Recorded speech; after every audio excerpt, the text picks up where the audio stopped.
Hello students, welcome to the channel. तो बेटा आज हम लेकर आ गए हैं आपके लिए बिजनेस मैथमेटिक्स का अपना चैप्टर मैट्रिक्स। और मैट्रिक्स में एक टॉपिक इंट्रोड्यूस किया गया है आपका लियोनटिफ इनपुट आउटपुट मॉडल। तो ये लियोनटिफ इनपुट आउटपुट मॉडल क्या है, किस तरह से इसके क्वेश्चंस हमें सॉल्व करने हैं, क्या कंसेप्ट है इसका, आइए समझ लेते हैं। देखिए, इसमें ये कहा जाता है कि हमारी कोई भी अगर एक इकोनॉमी है तो उस इकोनॉमी में मल्टीपल इंडस्ट्रीज होती हैं। तो क्या कहा जा रहा है, an economy consist of multiple industries. तो सपोज करते हैं कि यहां पर हमारे पास कुछ इंडस्ट्रीज हैं। सपोज करते हैं भाई स्टील इंडस्ट्री है। इसी तरह से हो सकता है कि आपके पास एक आयरन इंडस्ट्री हो और आपके पास है इलेक्ट्रिसिटी इंडस्ट्री। सही है ना। तो ये डिफरेंट इंडस्ट्रीज होती हैं किसी भी इकोनॉमी में, और हर इंडस्ट्री जो है कुछ ना कुछ प्रोड्यूस करती है और कुछ ना कुछ कंज्यूम भी करती है। यानी कि कुछ इसमें इनपुट जाता है और बदले में कुछ आउटपुट निकल के आता है। यही तो है, बहुत आसान सी बात। अब सपोज कर लेते हैं कि हम बात कर रहे हैं इलेक्ट्रिसिटी इंडस्ट्री की। अब ये बताइए, ये जो इलेक्ट्रिसिटी इंडस्ट्री है ये अगर कुछ प्रोड्यूस कर रही है तो वो इसको सेल करेगी स्टील इंडस्ट्री को, इसको सेल करेगी आयरन इंडस्ट्री को, और इसी तरह से भाई कुछ जो इलेक्ट्रिसिटी प्रोड्यूस होगी वो इंटरनली खुद भी तो उसको कंज्यूम करेगी। तो इलेक्ट्रिसिटी इंडस्ट्री अपने प्रोडक्शन को, अपने आउटपुट को खुद थोड़ा बहुत खुद भी कंज्यूम कर लेती है ड्यूरिंग द ईयर। ये कंसेप्ट है इनपुट और आउटपुट का। तो क्या कह रहे हैं भाई कि अगर एक इकोनॉमी में अलग अलग इंडस्ट्रीज हैं तो वो जो इंडस्ट्रीज हैं अगर वो कुछ चीजें प्रोड्यूस करती हैं तो कुछ तो आउटपुट दे देती हैं दूसरी इंडस्ट्रीज को, और खुद जो है कुछ कंज्यूम कर लेती हैं।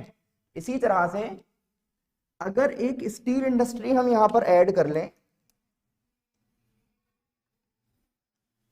तो स्टील इंडस्ट्री का कुछ आउटपुट इंटरनली कंज्यूम होगा, कुछ चला जाएगा आयरन इंडस्ट्री के पास और कुछ चला जाएगा इलेक्ट्रिसिटी इंडस्ट्री के पास।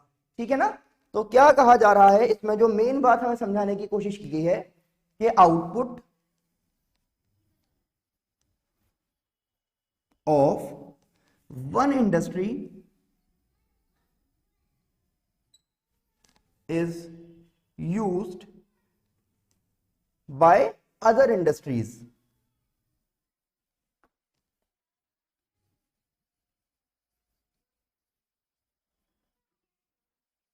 एंड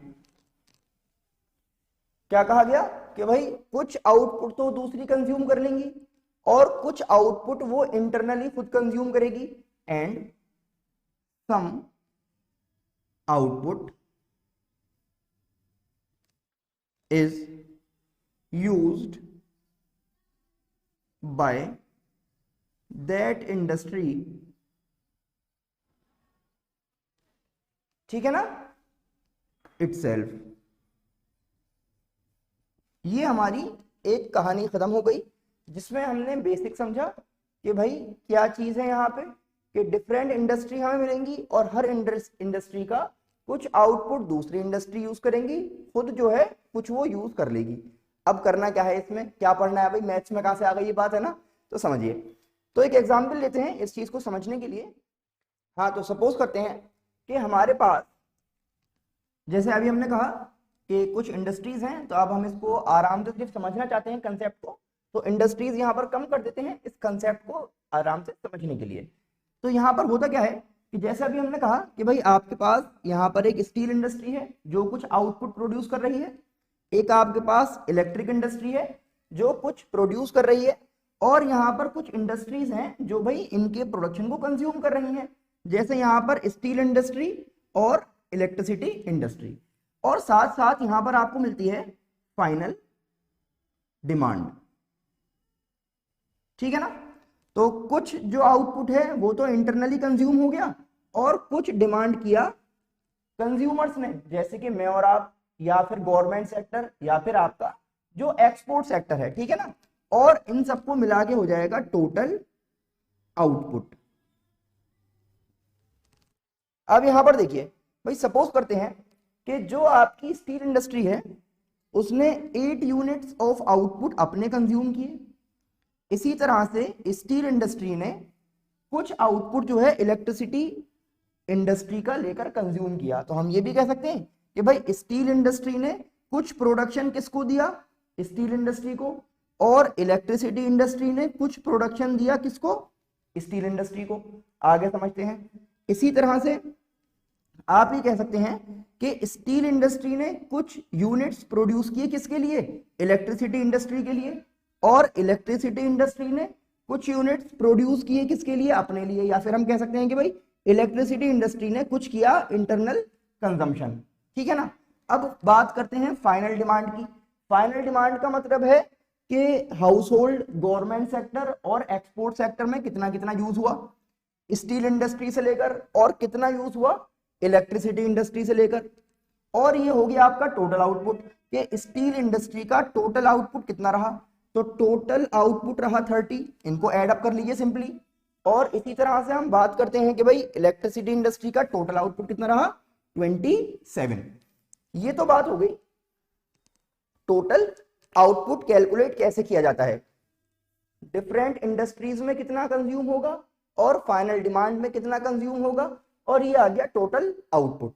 अब यहां से हमें एक चीज प्रोड्यूस करनी होती है जो सॉल्व करनी है हमें असल में, जिसका नाम है input output coefficient matrix. Input output coefficient matrix. तो ये इनपुट आउटपुट कोफिशिएंट मैट्रिक्स क्या है, पहले तो इसको समझ लेते हैं कि ये क्या कहती है। तो ये कहती है कि to produce 1 unit of output,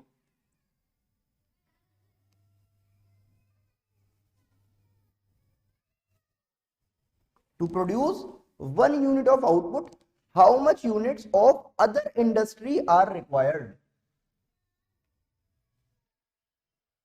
How much units of other industry are required? ये होती है इनपुट आउटपुट कोफिशिएंट मैट्रिक्स। अब ये तो भाई थ्योरेटिकल बात हो गई, बनाएं कैसे, तो बनाएंगे ऐसे, समझिए यहां से बनेगी, ठीक है ना। जैसे यहां पर 8 लिखा हुआ है तो यहां पर आप लिखेंगे 8 डिवाइडेड बाय दिस 30। सेम इसी तरह यहां पर क्या है, देखिए नीचे 7, तो 7 डिवाइडेड बाय 30, समझ पा रहे हैं। फिर आप यहां पर देखेंगे क्या है 12, तो 12 डिवाइड बाय 27, 12 डिवाइड बाय 27, और फिर है 11, तो 11 डिवाइडेड बाय 27, समझ पा रहे हैं। तो क्या करना है, देखिए फर्स्ट कॉलम को फर्स्ट वैल्यू से डिवाइड करना है, सेकंड कॉलम को सेकंड वैल्यू से डिवाइड करना है, बन जाएगी इनपुट आउटपुट कोफिशिएंट मैट्रिक्स, ठीक है ना। ये अभी यूज होगी, समझते हैं इसको। अच्छा यहां पर एक बात और समझिएगा कि हम इनको रो वाइज तो ऐड कर सकते हैं, क्योंकि रो वाइज पूरा जो है वो आउटपुट है सेम इंडस्ट्री का, लेकिन अगर आप इसको कॉलम वाइज ऐड करना चाहें तो ये पॉसिबल नहीं है। भाई क्यों पॉसिबल नहीं है, क्योंकि स्टील इंडस्ट्री के जो यूनिट्स हैं वो अलग हैं, इलेक्ट्रिसिटी इंडस्ट्रीज के यूनिट्स अलग हैं, ठीक है ना। इनका जो स्टैंडर्ड यूनिट है वो अलग अलग होगा। सपोज ये केजी में होगा और ये जो है इसके यूनिट अपने अलग होते हैं, ठीक है ना। तो इन्हें आप वर्टिकली ऐड नहीं कर सकते, सिर्फ हॉरिजॉन्टली ऐड किया जाता है टोटल आउटपुट कैलकुलेट करने के लिए। तो ये हमने समझी क्या भाई इनपुट आउटपुट कोफिशिएंट मैट्रिक्स किस तरह से बनेगी। अब इनपुट आउटपुट कोफिशिएंट मैट्रिक्स तो हमने बना ली, अब आगे क्या करना है इसमें ट्रीटमेंट, इसको समझते हैं। देखिए इस बात पर जरा फोकस करना पड़ेगा हमें कि एक हमारी जो इंडस्ट्री है वो 3 काम कर रही है। एक इंडस्ट्री 3 काम करती है भाई, उसका जो कंजम्पशन होगा, जो उसका प्रोडक्शन होगा, जो वो आउटपुट निकालेगी, उसमें से खुद सेल्फ कंजम्पशन में ले लेगी। तो सेल्फ कंज्यूम करेगी अपना आउटपुट का कुछ पार्ट, और कुछ जो है वो अदर इंडस्ट्री को दे देगी,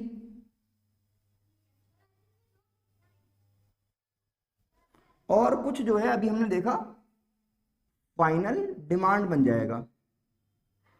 आपको लग रहा होगा बार बार एक ही चीज रिपीट हो रही है, लेकिन इसको समझाने की कोशिश कर रहा हूं कि हो क्या रहा है, क्यों हम इसको स्टडी कर रहे हैं, और कैसे फिर आप हल्के हल्के इसमें इक्वेशन तक पहुंचेंगे। तो अब देखिए यहां पर हम इक्वेशन पे पहुंचने वाले हैं, समझने वाले हैं इस पूरे कंसेप्ट को कि self consumption plus consumption by other industries, ये कहलाता है इंटरनल डिमांड।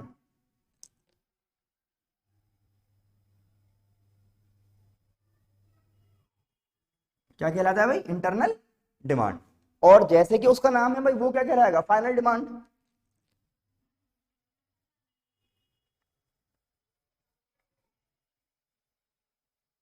तो इंटरनल प्लस फाइनल डिमांड मिलकर बना देती है टोटल डिमांड।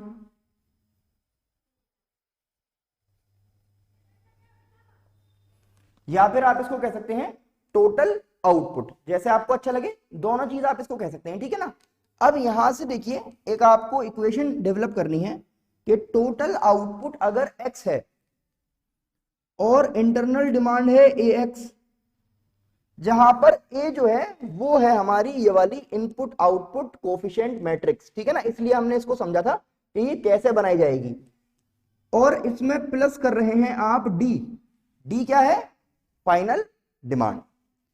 अब इसमें आपको क्या करना है समझिए भाई, x minus ax equals to d, ये इधर आके माइनस हो जाएगा।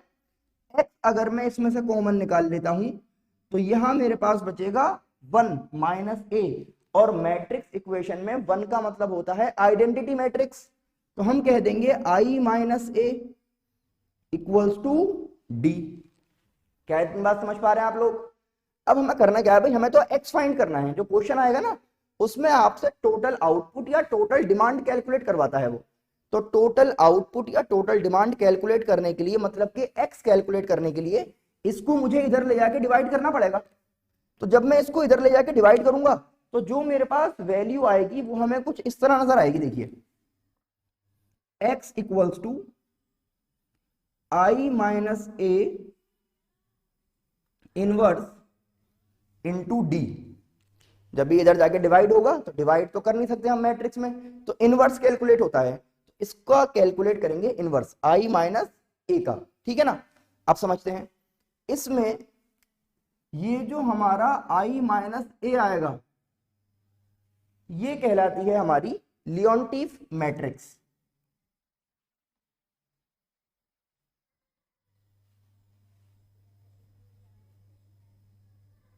ठीक है ना। तो ये इन भाई साहब का नाम यहां से आ रहा है, ठीक है। लियोनटीफ मैट्रिक्स क्या होती है? i माइनस ए। अब इसको सॉल्व करने के लिए हमें दो कंडीशंस को फॉलो करना पड़ता है।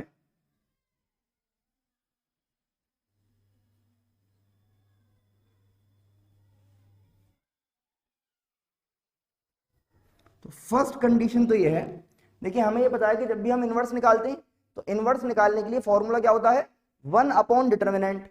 तो जब इसका इनवर्स है तो डिटर्मिनेंट होगा i माइनस ए का, और ये कहा जा रहा है कि भाई ये जो आपका डिटर्मिनेंट है ना ये जीरो नहीं होना चाहिए, जीरो से बड़ा होना चाहिए, क्योंकि अगर ये जीरो हो गया तो इनवर्स मिलेगा ही नहीं आपको, बात वहीं खत्म हो जाएगी। और दूसरी बात कि जो ये मैट्रिक्स बनेगी ना इसके जो डायगोनल एलिमेंट्स हैं वो जीरो नहीं होने चाहिए। तो diagonal elements of i minus A matrix shall be greater than 0। तो ये दो यहां पर बातें कही गई हैं। ये पूरा जो हमने समझा कंसेप्ट है लियोनटीफ इनपुट आउटपुट मॉडल का। क्या क्या देखा एक बार शुरू से इसको समझते हैं कि किसी भी एक इकोनॉमी में बहुत सारी इंडस्ट्रीज होती हैं, उन इंडस्ट्रीज का कुछ आउटपुट वो खुद कंज्यूम करते हैं, कुछ कंज्यूम करती हैं दूसरी इंडस्ट्री। और अगर हम पूरा इसको समझें तो ये कहा गया भाई खुद जो है कुछ कंज्यूम करेंगे, कुछ कंज्यूम करेंगी बाकी इंडस्ट्री, और कुछ कंज्यूम करेगा house hold sector, government sector या फिर एक्सपोर्ट सेक्टर, ठीक है ना। और इन सबको मिला के बन जाएगा टोटल आउटपुट या टोटल डिमांड। और फिर क्या करना है भाई, आपको इसमें से डेवलप करनी है इनपुट आउटपुट कोफिशिएंट वाली मैट्रिक्स, जिसमें ये बताना होता है कि एक यूनिट प्रोड्यूस करने के लिए कितना कंज्यूम किया जा रहा है। ठीक है, ये आपने डेवलप कर ली। अब उसके बाद ये इक्वेशन समझनी होती है कि x क्या है, total output which is equal to internal demand plus final demand. और क्वेश्चन जो आएगा, जैसे मैंने आपको बताया कि वो टोटल डिमांड कैलकुलेट करने के लिए आएगा या फिर टोटल आउटपुट कैलकुलेट करने के लिए आएगा। तो आपको x की वैल्यू निकालनी है। क्या करना है, x equals to I minus A inverse into D, और उसके बाद सॉल्व कर लिया जाएगा। आई होप आपको समझ में आ गया होगा लियोनटिफ इनपुट आउटपुट मॉडल। अब आपको करना क्या है बेटा, इसको समझिए, देखिए, अपने फ्रेंड्स को जरूर शेयर कर दें, चैनल को सब्सक्राइब करना बिल्कुल भी ना भूलें। हम फिर मिलेंगे आपसे, कुछ क्वेश्चंस लेकर आएंगे आपके लिए लियोनटिफ इनपुट आउटपुट मॉडल के। Till then keep learning, keep sharing, thanks for watching.